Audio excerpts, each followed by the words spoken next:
একটা চমৎকার শিরোনাম পেলাম দর্শক।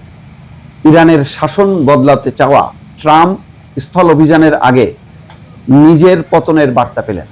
আজকে পুরো যুক্তরাষ্ট্র জুড়ে ৮০ লক্ষ মানুষ বিক্ষোভ করেছে এবং তাদের একটাই বক্তব্য, নো কিং, ইরান যুদ্ধ চলবে না। এই দাবিতে সারা আমেরিকা জুড়ে বলা হচ্ছে ৬০০টা স্থানে, গোটা আমেরিকার ৬০০টা স্পটে বিক্ষোভ সমাবেশ হয়েছে এবং সেখানে হাজার হাজার মানুষ সমবেত হয়েছে।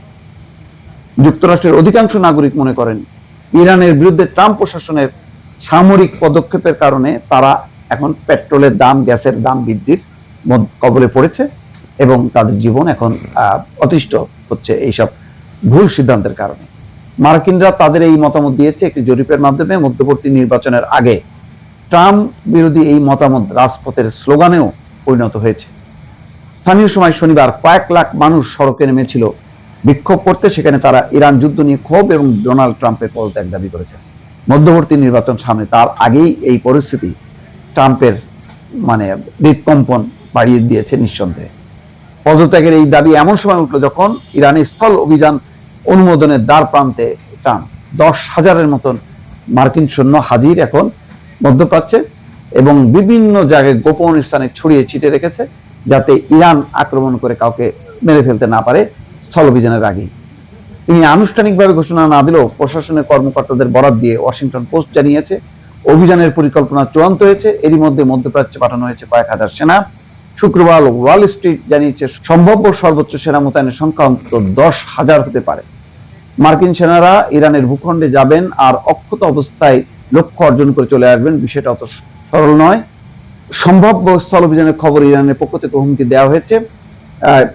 ইরানের পার্লামেন্টের স্পিকার মোহাম্মদ বাঘের গালিবাফ রোববার বলেছেন যে ইরানের সশস্ত্র বাহিনী অপেক্ষা করছে, অভিযান হলে আঞ্চলিক মার্কিন মিত্ররা কঠিন শাস্তির মুখে পড়বে। একজন সেনা কমান্ডারও বলেছে যে তাদেরকে হাঙরের পেটে যাইতে হবে মার্কিন সৈন্যদের।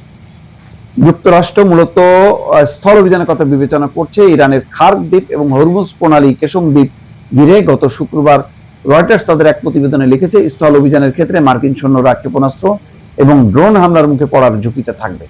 সম্ভাব্য ড্রোনের মধ্যে আছে ক্যামেরাযুক্ত ফার্স্ট পারসন ভিউ ড্রোন। যে কোনো সফল হামলার পর ইরানি প্রশাসন সেই আক্রমণের ভিডিও অনলাইনে প্রকাশ করবে বলে ধারণা করা হচ্ছে। মার্কিন সেনাদের মর্মান্তিক মৃত্যুর দৃশ্যগুলো প্রচার হলে তার সাধারণ নাগরিকদের মধ্যে ট্রাম্প বিরোধী ক্ষোভ আরো তীব্র হবে। ইতিমধ্যে অনেক মার্কিন সেনা সদস্যের পক্ষ থেকে যুদ্ধ যেতে না চাওয়ার খবরও সামনে এসছে। ইতিমধ্যে আমেরিকার জনমত বিভক্ত হয়েছে, প্রশাসনও বিভক্ত হয়েছে। এর মধ্যে শনিবারের কর্মসূচিতে যে বিক্ষোভ হয়েছে ৮০ লাখের বেশি।